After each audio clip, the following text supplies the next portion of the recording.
distinguished guests, the President of the United States, Joe Biden. Hey, buddy. Thank you. Please be seated. Well, good evening. We just concluded this year's NATO summit, and the consensus among the members was it was a great success. It was especially momentous because it represented the 75th year of the most important military defense alliance in the world's history of the world. We should never forget that NATO grew out of the wreckage of World War II, the most destructive war in history. The idea was to create an alliance of free and democratic nations that would commit themselves to a compact of collective defense. Standing together, they knew we'd all be safer. An attack on one would be treated as an attack on all. And it's worked because a would-be aggressor knows if they attack one of us, they'll be attacked by all of us. Sending that message is the best way to deter aggression and prevent wars in the first place. For those who thought NATO's time had passed, they got a rude awakening when Putin invaded Ukraine. Some of the oldest and deepest fears in Europe roared back to life because once again, a murderous madman was on the march. But this time, no one cowered in appeasement, especially the United States. We collected intelligence that Russia was planning to invade Ukraine months before the invasion. I directed the intelligence community to be a significant amount of intelligence be declassified so I could start building an international coalition to oppose the invasion.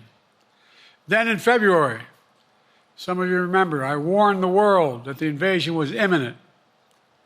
I rallied a coalition of 50 nations from Europe to Asia to help Ukraine defend itself. Many foreign policy experts thought as Putin amassed Russian forces just 100 miles north of Kyiv, the capital of Ukraine, but Putin thought it was the mother home of Russia. The capital would fall in less than a week. But the Ukrainian people, backed by a coalition to help build, stopped them. Today, Kyiv still stands, and NATO stands stronger than it has ever been. During the week of this summit, several heads of states made it a point in their statements to thank the United States and to thank me personally for all that NATO has achieved. NATO is not only stronger, NATO is bigger because we led the charge to bring in Finland and Sweden into the alliance, and it makes a gigantic difference. Excuse me. Meanwhile, my predecessor has made it clear he has no commitment to NATO. He's made it clear that he would feel no obligation to honor Article 5. He's already told Putin, and I quote, "Do whatever the hell you want." In fact, the day after Putin invaded Ukraine, here's what he said. It was genius. It was wonderful. Some of you forgot that, but that's exactly what he said. But I made it clear a strong NATO is essential to American security. And I believe the obligation of Article 5 is sacred.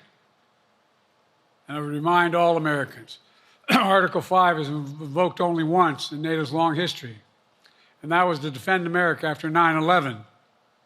I made it clear that I will not bow down to Putin. I will not walk away from Ukraine. I will keep NATO strong. That's exactly what we did, and exactly what we'll continue to do. Now, the future of American policy is up to the American people. This is much more than a political question. It's more than that. It's a national security issue. Don't reduce this to the usual testament that people talk about, issues of being a political campaign. It's far too important. It's about the world we live in for decades to come. Every American must ask herself or himself, is the world safer with NATO? Are you safer? Is your family safer? I believe the American people know the answer to all those questions is yes. And I believe the American people understand that America is stronger because of our alliances. I believe the American consensus from Truman to Reagan to me still holds today. America cannot retreat from the world. We must lead the world. We are an indispensable nation, as Madeleine Albright wrote. Now let me turn to three other key issues. Just this morning, we had a great economic report showing inflation is down. Overall prices fell last month. Core inflation is the lowest it's been in 3 years. Prices are falling for cars, appliances, and airfares. Grocery prices have fallen since the start of the year. We're going to keep working to take down corporate greed to bring those prices down further. Meanwhile, Trump's calling for a 10% tariff on everything Americans buy, including food from overseas, vegetables, and other necessities. And economists tell us that that would cost the average American working family another $2,500 a year. It's a tax of $2,500 a year. Second, our efforts to secure the border, the southern border, is working. After Trump killed the bipartisan effort to secure the border, Republicans and Democrats had worked on, because he thought it would benefit me and make him a loser, Republicans walked away. So I took executive action last month. As a consequence, working with Mexico, border encounters have gone down over 50%. The current level is lower today than when Trump left office. Third, for months, the United States has been working to secure a ceasefire in Gaza, to bring the hostages home, to create a path for peace and stability in the Middle East. 6 weeks ago, I laid out a detailed plan in writing. It was endorsed by the UN Security Council, the G7. That framework is now agreed on by both Israel and Hamas. So I sent my team to the region to hammer out the details. These are difficult, complex issues. There's still gaps to close. We're making progress. The trend is positive, and I'm determined to get this deal done and bring an end to this war, which should end now. Let me conclude where I began. We're the United States of America. We are the indispensable nation. Our leadership matters. Our partnerships matter. This moment matters. We must rise to meet it. With that, I'll take your questions. I've been given a list of people to call on here. Reuters, Jeff Mason.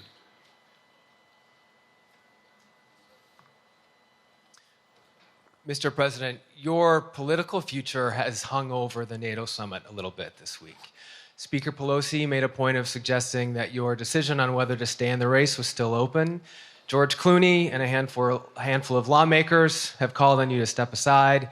Reuters is reporting tonight that UAW leadership is concerned about your ability to win. UAW just endorsed me, but go ahead. Thank you.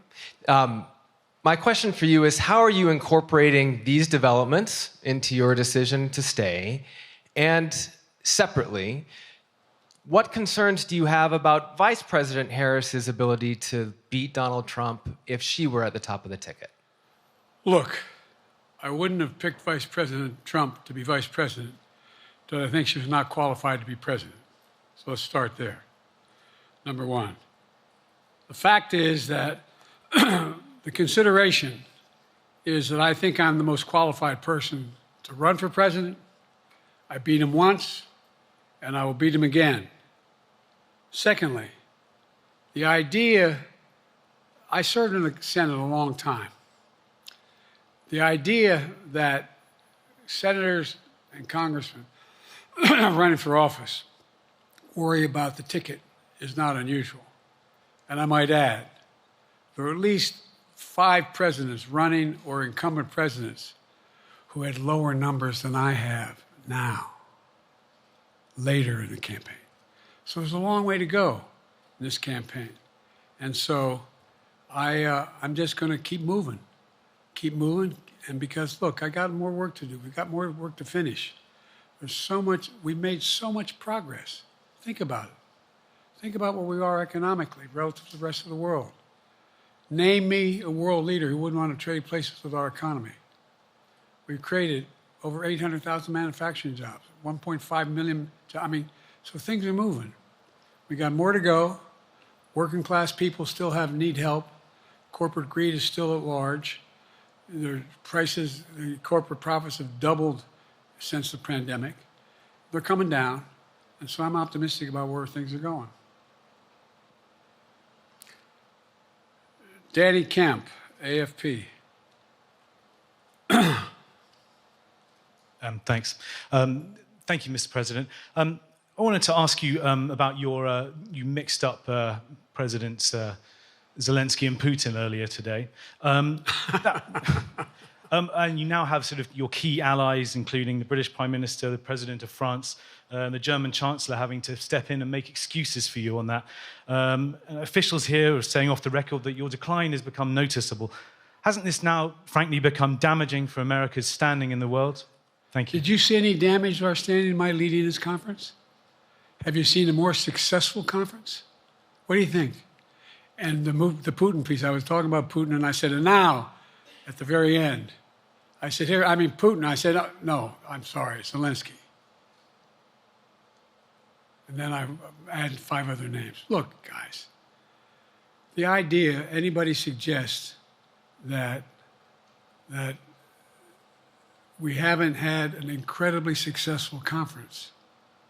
How many times did you hear in that conference, I know it sounds too self-serving, but other leaders, heads of state, in thanking me, saying the reason we're together is because of Biden, because Biden did the following. Look, folks, this is, well, anyway, I thought it was the most successful conference I've attended in a long time, and find me a world leader who didn't think it was. Next one, Nancy Cordes, CBS. Thank you, Mr. President. You mentioned other instances in history where presidents have faced a challenge, but what makes this moment in history so unique is that it is not your enemies who are calling on you to reconsider your decision to stay in the race. It's your friends, supporters, people who think you've done a great job over the past 4 years. Have you spent time thinking about what it would mean for your legacy, which you've worked decades to build, if you stay in the race, despite the concerns that voters say they have, and you lose to someone who you yourself have argued is unfit to return to the Oval Office? Well, look, I'm not in this for my legacy. I'm in this to complete the job I started. As you recall, understandably, many of you and many economists thought my initial initiatives that I put forward, can't do that, it's going to cause inflation, things are going to skyrocket, the debt's going to go up. What are you hearing now from mainstream economists? 16 economic Nobel laureates said I've done a hell of a job. That under my plans so far and what's going to happen in the future if I'm reelected, that things are going to get much better. Our economy is growing. I was determined when I got elected to stop the trickle-down economic theory, that if the wealthy did very well, everybody else would do well. My dad was a well-read, decent guy. I don't remember much trickling down on his kitchen table. Middle-class people and working-class people need help. And so what happened is I decided to was able to implement as president what I believed when I was a senator. And that is that the way to build this economy is from the middle out and the bottom up. That way we grow the economy. And the wealthy still do very well. They do fine. And guess what? Find me an economist, a mainstream economist who said we haven't done well. What have we not done that isn't working right now? And so we got more to do, though. We got to finish the job. And by the way, I come from the corporate state of the world. Delaware has more corporations registered in Delaware than every other state in the nation combined. I'm not anti-corporate, but corporate profits have doubled since the pandemic, doubled. It's time things get back in order a little bit. It's time, for example, if I'm reelected, we're going to make sure that rents are kept at 5% increase, corporate rents for apartments and the like and homes are limited to 5%. We're going to make a lot of changes that I've been talking about because we're going to continue to grow this economy. And by the way, remember how I got so roundly criticized for being so pro-union, not labor, union. Well, guess what? I've been the most pro-union labor president in history. Not a joke. And guess what? We had the Treasury Department do a study. When unions do better, everybody does better. Everybody does better. And we talk about how, for example, remember when we talked about getting the computer chip industry back in the United States? Used to be 40% of the industry. We invented the chip. 40% of the industry was in the United States.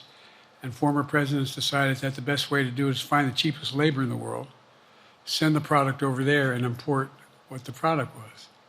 And so what did I do? I was told not to go over to Europe, to Asia, including Europe, but Asia. And I remember going to South Korea, convincing them to invest $20 billion in the United States to build computer chip factories. And I asked why when they finally decided to do it. And the answer was because you have the safest economy in the world and you have the best workers in the world. So the whole idea here is we've invested, there's over $50 billion in investment in computer chip manufacturing just coming into being. None of you thought that would happen. None of you thought that would happen. But it's happening. It's happening. And it's going to grow economies all through. And by the way, red states and blue states. Matter of fact, there's as much in red states as in blue states. I've made no distinction. So my generic point is that the idea that we can't continue to build and grow the economy, make it fairer. And like I said, from my standpoint, when the middle class does well, that's when the whole economy grows. The poor have a shot, the wealthy do well. But the wealthy got to start paying their taxes. As a follow-up, sir, you mentioned that your Vice President Kamala Harris would be ready to serve on day one. Can you elaborate on that? What is it about her attributes and her accomplishments over the last 4 years that make her ready to serve on day one if necessary? First of all, the way she's handled the issue of freedom of women's bodies to have control over their bodies. Secondly, her ability to handle almost any issue on the board. This was a hell of a prosecutor. She was a first-rate person, and in the Senate she was really good. I wouldn't have picked her unless I thought she was qualified to be president. From the very beginning, I made no bones about that. She is qualified to be president. That's why I picked her. Felicia Schwartz, Financial Times. Thank you, Mr. President. Presidency is the most straining job in the world, and it's 24/7. How can you say you'll be up for that next year, in 2 years, in 4 years, given the limits you've acknowledged that you have today? The limits I've acknowledged I have? There's been reporting that you've acknowledged that you need to go to bed earlier and your evening around 8. That's not true. Look, what I said was, instead of my every day starting at 7 and going to bed at midnight, it'd be smarter for me to pace myself a little more. And I said, for example, the 8, 7, 6 stuff, instead of starting a fundraiser at 9 o'clock, start at 8 o'clock. People get to go home by 10 o'clock. That's what I'm talking about. I'm not talking about, and if you looked at my schedule since I made that stupid mistake in the campaign, in the debate, I mean, my schedule has been full bore. I've done, where's Trump been? Riding around in his golf cart, filling out his scorecard before he hits the ball? I mean, look, he's done virtually nothing. And I have, I don't know how many, don't hold me to it, roughly 20 major events. Some of them with thousands of people showing up. And so I just think it's better. I always have an inclination, whether I was playing sports or doing politics, just to keep going, not stop. I just got to just pace myself a little more. Pace myself. And the next debate, I'm not going to be traveling into 15 time zones a week before. Anyway, that's what it was about. That's what it was about. And by the way, even with that, I love my staff, but they add things all the time, at the very end. I'm catching hell from my wife for that. Anyway. I'm sorry, Zeke Miller, Associated Press. Thank you, Mr. President. Two questions for you. First, on the NATO summit, President Zelensky, in your meeting with him, he pressed you to lift your limitations on the Ukrainian use of American weapons, saying that, in his public remarks afterwards, saying that Ukraine cannot win the war unless those limitations are lifted. Are you reconsidering your position on that? And then secondly, following up on Felicia's question there, leaders of your own party have said that they're not worried about that debate. They're worried about the next bad night and the bad night after that. How can you reassure the American people that you are up to the task and that there won't be more bad nights at a debate stage or somewhere else? First thing about Zelensky asking for the ability to strike deep into Russia. We have allowed Zelensky to use American weapons in the near term, in the near or abroad, into Russia. Whether or not he should be attacked. For example, should Zelensky, he's not. If he had the capacity to strike Moscow, strike the Kremlin, would that make sense? It wouldn't. The question is, what's the best use of the weaponry he has, and the weaponry we're getting to him? I've gotten a more long-range capacity, as well as defensive capacity. And so our military is where I'm following the advice of my commander-in-chief, the chief of staff of the military, as well as the Secretary of Defense and our intelligence people. And we're making a day-to-day basis on what they should and shouldn't go, how far they should go in. That's a logical thing to do. Second question related to bad nights, sir. How can you reassure the American people that you won't have more bad nights, whether they be on a debate stage or on some matter of foreign policy? Well, I tell you what, the best way to assure them is the way I assure myself. And that is, am I getting the job done? Am I getting the job done? Can you name me somebody who's got more major piece of legislation passed in 3.5 years? I created 2,000 jobs just last week. So if I slow down, I can't get the job done. That's a sign that I shouldn't be doing it. But there's no indication of that yet. None. Who I got here?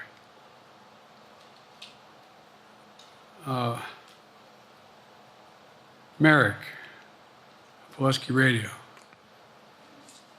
Thank you, Mr. President. How are you? I'm well. The elections in the US have consequences around the world. You have pretty high standing in Europe. I just asked President Macron about you, and he said we are happy to have him as the President of the United States. But there is a concern. Many people in Poland and across Europe are worried that the former president may win the election.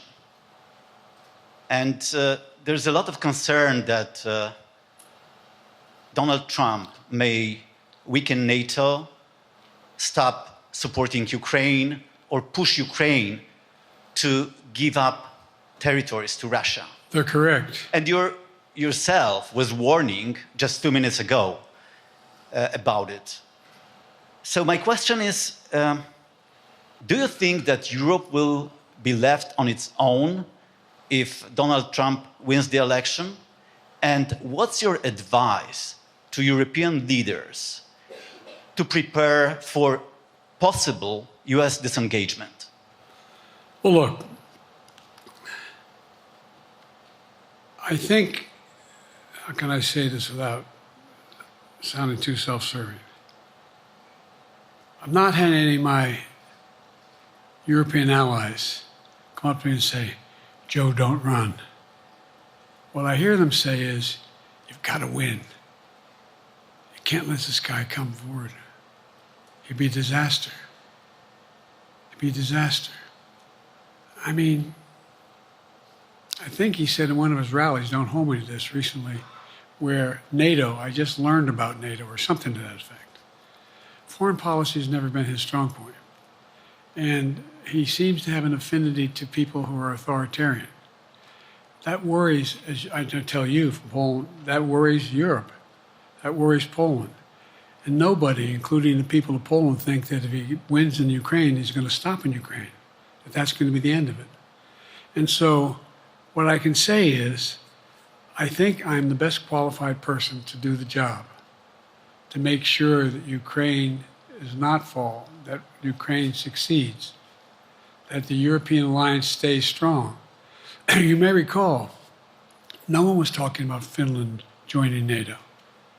I remember talking to Putin right after we got elected in Geneva, and he was talking about what we should do.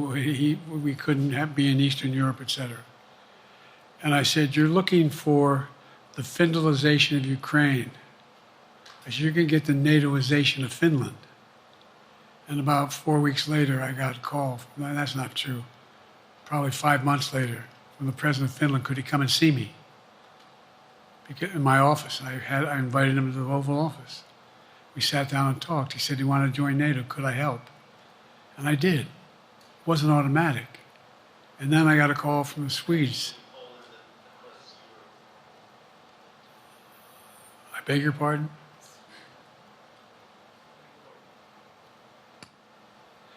And so Finland joined NATO.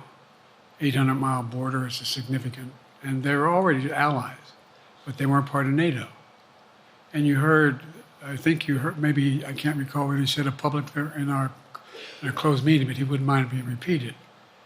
He said, we decided in Finland, the people of Finland decided they had to be part of NATO. It was in our interest because of the joint ability to be together, to dissuade any attack on Finland. And the same thing with Sweden. It took a lot of selling to some folks, particularly in Turkey and other places, to agree to the expansion. But it expanded. And we're a hell of a lot stronger because of it. We're more secure because of it. And by the way, I was able to get 50 other nations, 50, to support Ukraine. 50. And we were able to bring about a coalition of Europe and Asia, Japan and South Korea. I just we talked about AUKUS, and we talked about the relationship between Australia, New Zealand, Japan, South Korea, the United States. We're making the world safer and stronger because we have to deal with the new arrangement that exists in the world. The Cold War is over. The post-war era is over. What is going to replace it? And I respectfully suggest I have a pretty good idea what that should be.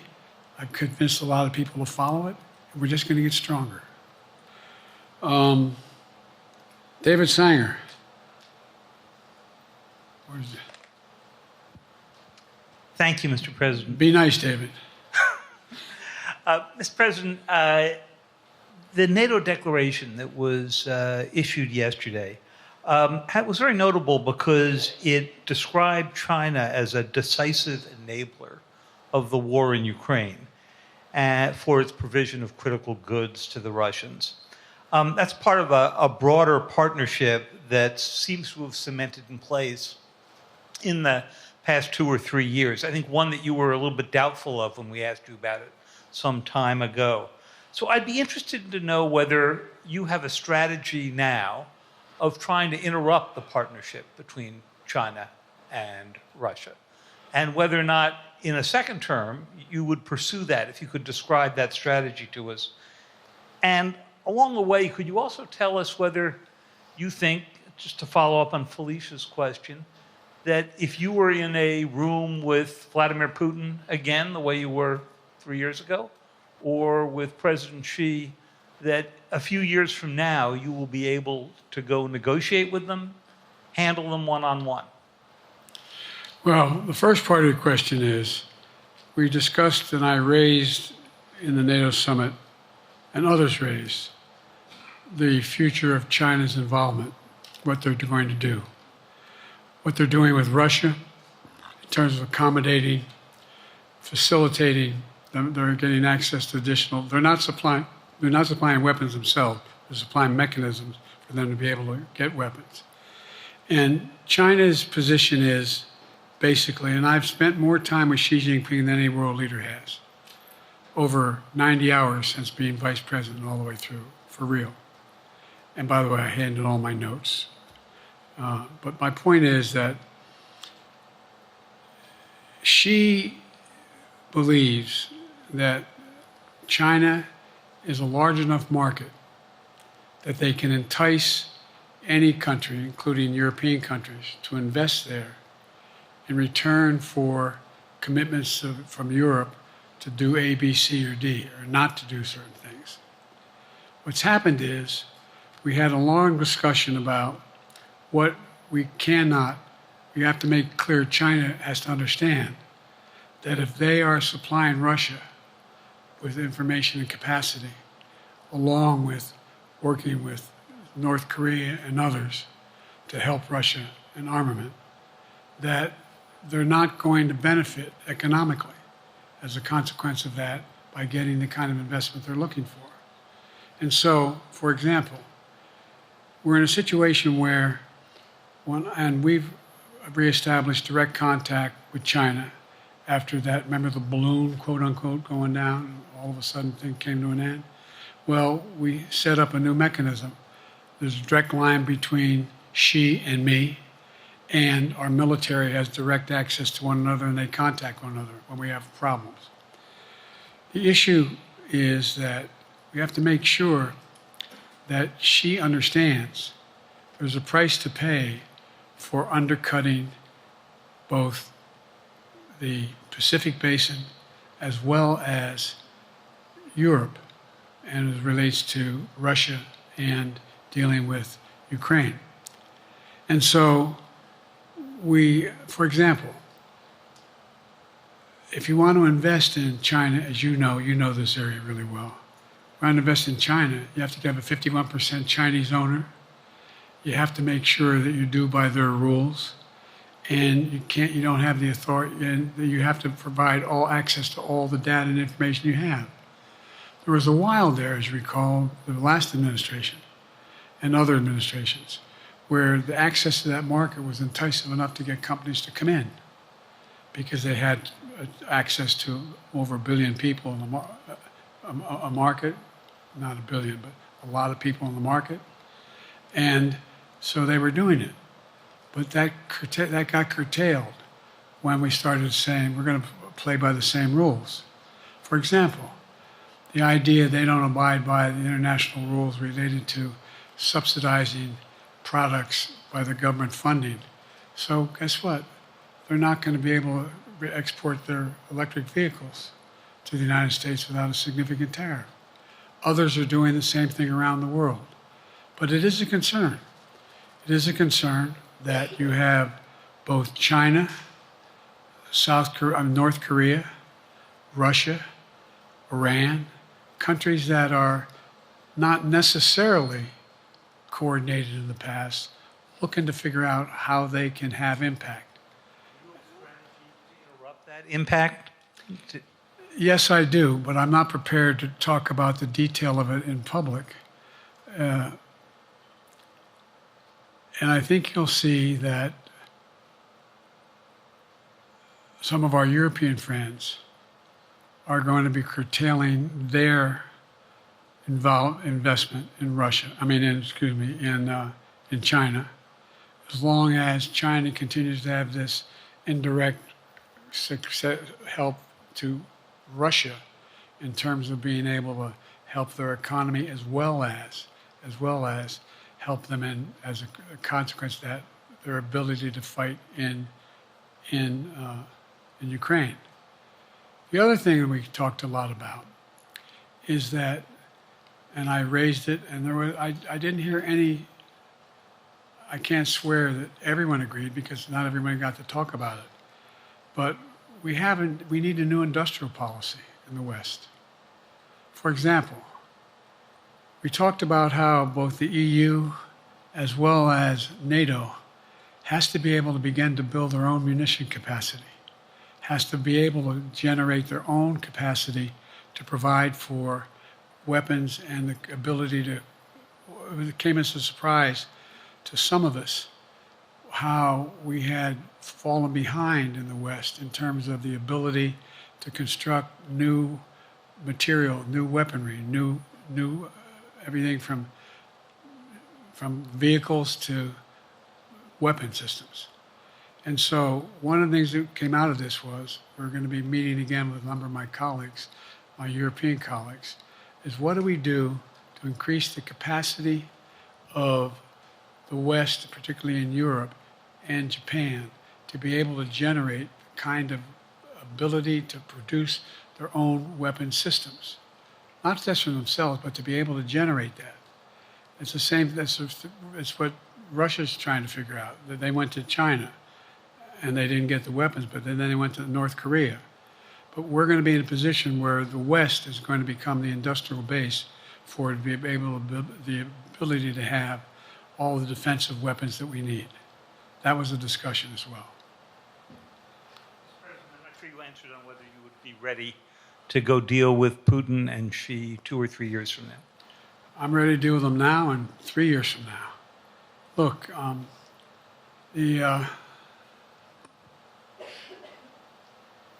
like I said, I'm dealing with Xi right now and direct contact with him. I have no good reason to talk to Putin right now. There's not much that he is prepared to do in terms of accommodating any change in his behavior. And, but there isn't any world leader I'm not prepared to deal with. But I understand the generic point is Putin ready to talk? I'm not ready to talk to Putin unless Putin's ready to change his behavior. And the idea, look, Putin's got a problem. First of all, in this war that he is supposedly have won, and by the way, I think, don't hold me to the exact number, but I think that Russia had 17.3% of Ukraine that they conquered. Now it's 17.4. I mean, in terms of percentage of territory. They've not been very successful. They've caused horrible damage, loss of life, but they've also lost over 350,000 troops, military, killed or wounded.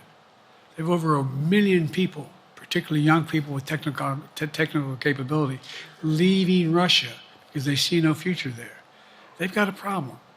But what they do have control of is they are very good at controlling and running the public outcry that relates to how they use mechanisms to communicate with people. They lie like hell through the constituencies. They lie like hell about what's going on. And so the idea that we're going to be able to fundamentally change Russia in the near term is not likely. But one thing for certain, if we allow Russia to succeed in Ukraine, they're not stopping in Ukraine. I recommend, I know you know this because you've written about it, read Putin's speech after they moved in, what it was all about in Kyiv. It wasn't about just, anyway, read what his objective is. And anyway, but so I think that I'm prepared to talk to any leader who wants to talk, including if Putin called me and wanted to talk. Last time I talked to Putin was trying to get him to work on an arms control agreement related to nuclear weapons in space. That didn't go very far. So my point is, I'm prepared to talk to anybody, but I don't see any inclination. There is an inclination on the part of the Chinese to keep in contact with me because they're not sure where this all goes. And look what's happened in Asia. We have strengthened the Asian Pacific area more than anybody else has. We just put together with, today I brought on, I asked our NATO allies that we bring on the group from the South Pacific, Australia, New Zealand, Japan, Australia. I already mentioned Australia. And I met twice now, I think, with the 14 leaders of the Pacific Island nations. And we've slowed down what's going on there. We've slowed down China's reach. But there's a lot of work to do. This is a moving target, and I don't take it lightly. Assam from NPR. Thank you, Mr. President. Asma Khalid with NPR. I have two questions. Earlier, you spoke about the ceasefire plan between Israel and Hamas. We're now looking at 10 months of war, and I'm curious if there's anything that you feel personally you wish you would have done differently over the course of the war. And then secondly, if I may, I wanted to ask you about your presidential campaign. I remember covering your campaign in 2020, and there was a moment where you referred to yourself as a, quote, bridge candidacy, a transition to a younger generation of leaders. I want to understand what changed. Two things. Let's go back to when you talked about would I have changed anything that's happening with Israel and the Palestinians and the Palestinian movement. The answer is, as you recall, from the very beginning, I went to Israel, but I also got immediate contact with al-Sisi in Egypt. I met with the King of Jordan.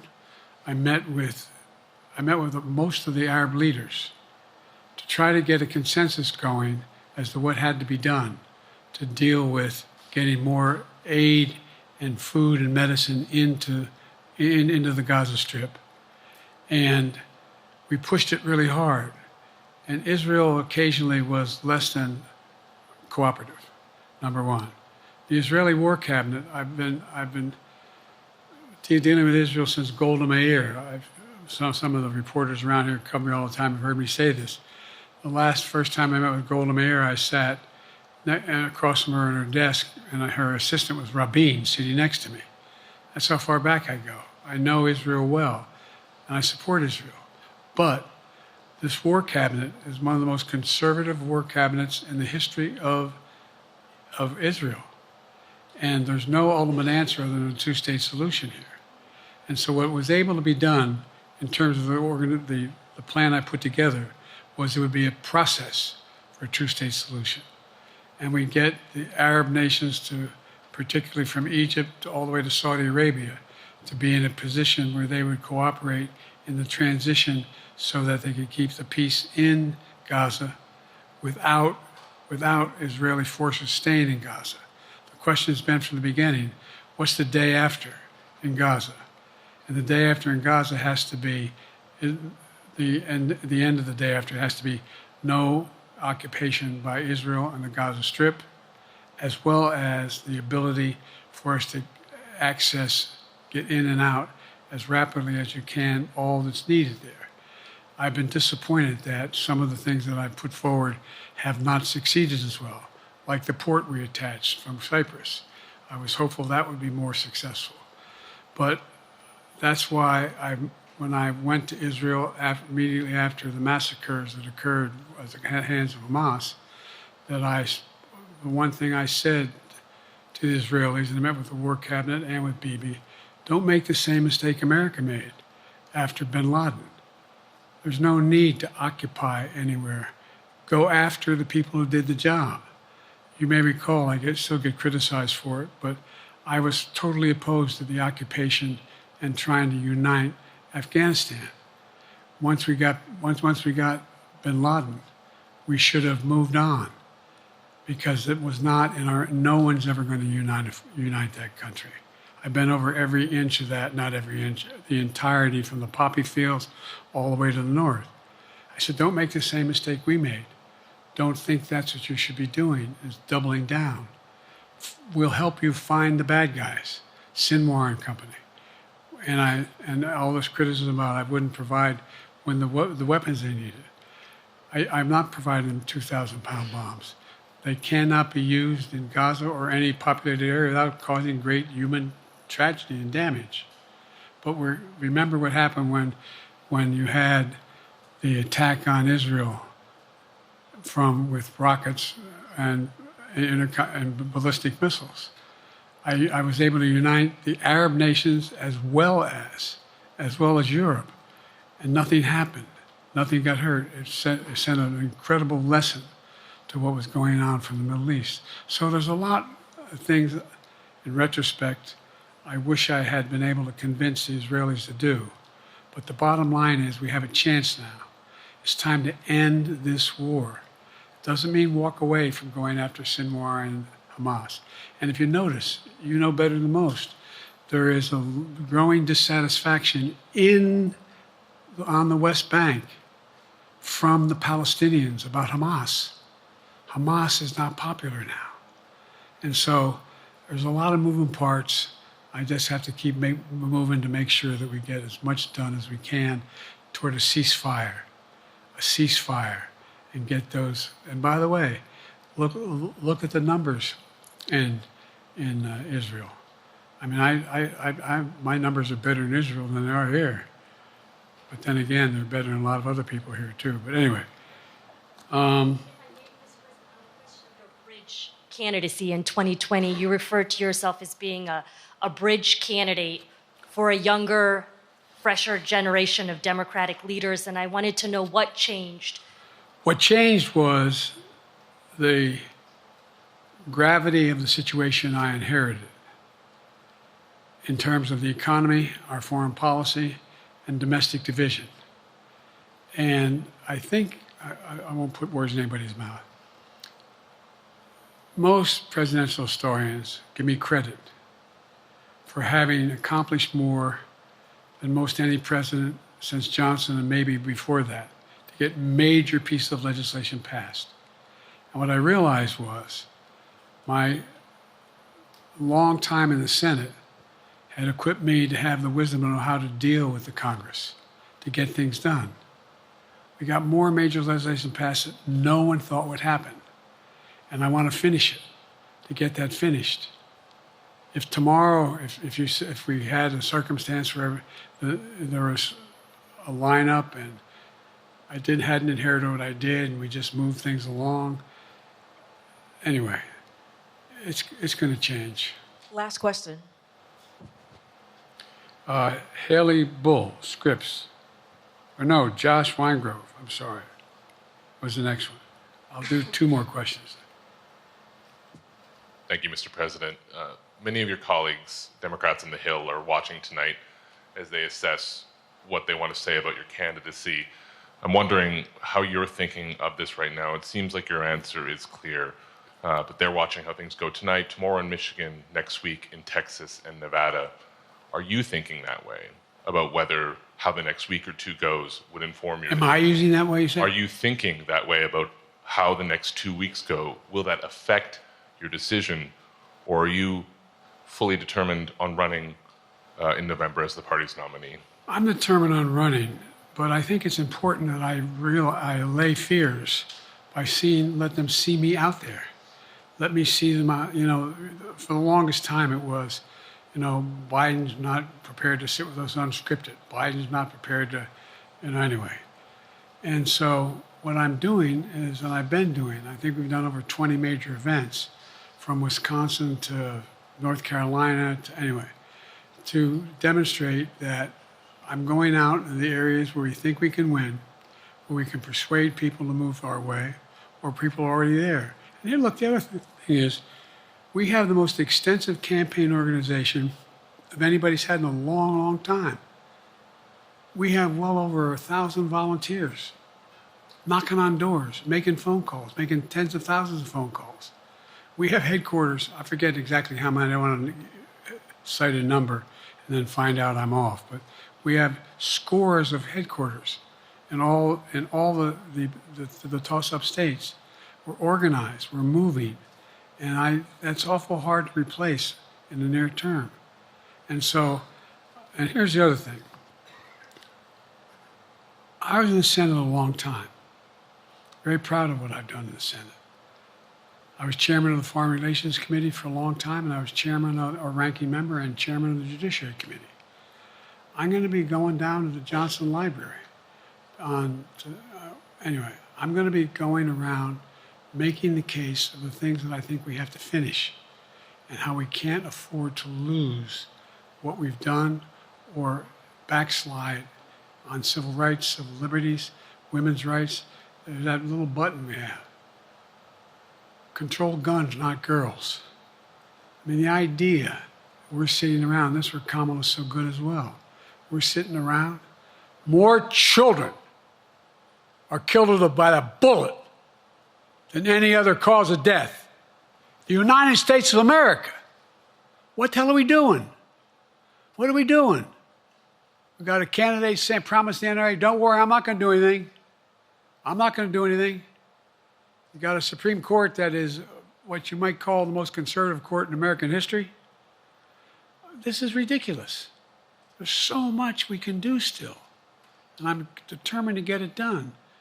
It's about freedom. And by the way, I'll end this. Well, I'm not going to do that. Haley has to come up too. But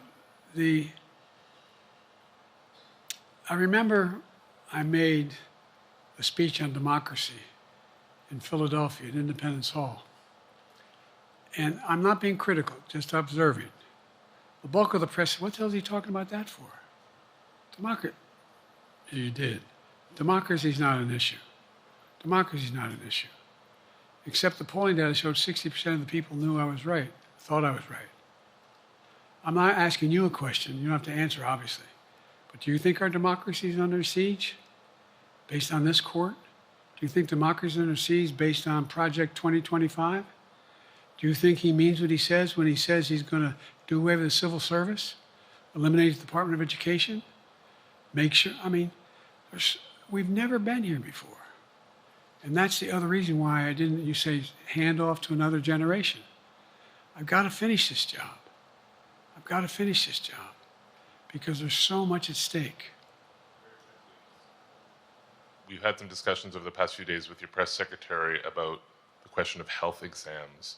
And you said you take a cognitive test every day in this job. Are you open to taking another physical or test before the election? Governor Whitmer of Michigan, for instance, said it wouldn't hurt to take a test.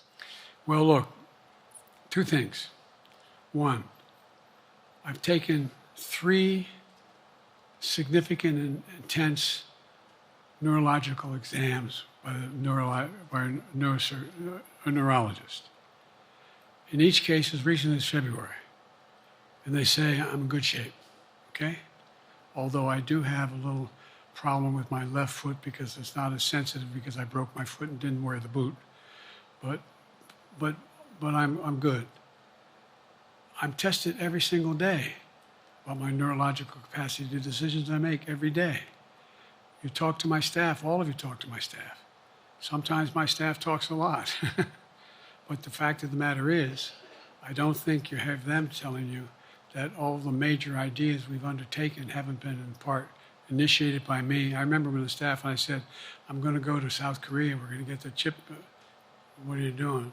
I'm going to get Japan and Korea back together again after essentially having hostilities toward one another since the end of World War II. I'm going to move and see that we can expand it. The only thing age does is help you with it. Creates a little bit of wisdom if you pay attention. And so the point I'm making is, I think it's important that if the neurologist tells me he thinks I need another exam, and by the way, I've laid every bit of the record out, hadn't hidden a thing. You ought to ask Trump for his, okay? I laid it all out. And every single day I'm surrounded by good docs. If they think there's a problem, I promise you, or even if they don't think it's a problem, they think I should have a neurological exam again, I'll do it. But no one's suggesting that to me now. And I'll ask you another question. No matter what I did, no one's going to be satisfied. Did you have 7 docs? Did you have 2? Who'd you have? Did you do this? How many times did you? So I am not opposed if my doctors tell me I should have another neurological exam, I'll do it. But that's where I am. Haley Bull, Scripps. Thank you, Mr. President. You said you're making decisions on a day-to-day basis when it comes to support for Ukraine. Does that mean you have not closed the door on further considering lifting restrictions for U.S.-made weapons inside Russia? And if I may, your convention is coming up where your delegates are pledged to make you the official nominee If they have second thoughts, are they free to vote their conscience? Obviously, they're free to do whatever they want, but I get overwhelming support. Overwhelming support. I won, I forget how many votes I won in the primary. Overwhelming. And so tomorrow, if all of a sudden I show up at the convention, everybody says, we want somebody else, that's the democratic process. It's not going to happen. Even if that means they vote for someone else? Sure. Look, I'll end this with this. I served in the Senate a long time. I understand the impetus of candidates running for local office and whether they think the topic can help them or not. In my state of Delaware, which was a very, at least it was a red state when I started, in terms of where you now talk red and blue. I don't recall most of the Democratic presidents winning my state when I was a candidate. The truth of the matter is I understand the self-interest of a candidate. If they think that, running with Biden at the top is going to hurt them, then they're going to run away. I get it. But so far, go and look at the polling data in their states. Look at the in-depth, and by the way, I think you'd all acknowledge, and you're all experts. I'm not being solicitous about the president. You're experts on this stuff. How accurate does anybody think the polls are these days?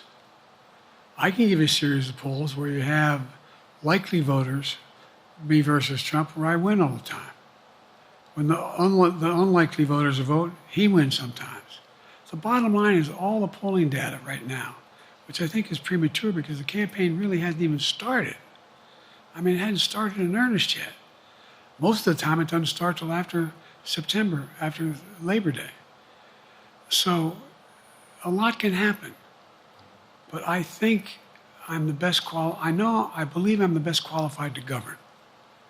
And I think I'm the best qualified to win. But there are other people who could beat Trump too. But it's awful start from scratch. And, we talk about, money raised. We're not doing bad. We got about $220 million in the bank. We're doing well. So with that, you have any want to follow up on any of that you just asked me? Yes. You earlier explained confidence in your vice president. Yes. If your team came back and showed you data that she would fare better against former President Donald Trump, would you reconsider your decision to stay in the race? No, unless they came back and said, there's no way you can win. Me. No one's saying that. No poll says that. Okay. Thank you. This ends tonight's press conference. Thanks, everybody.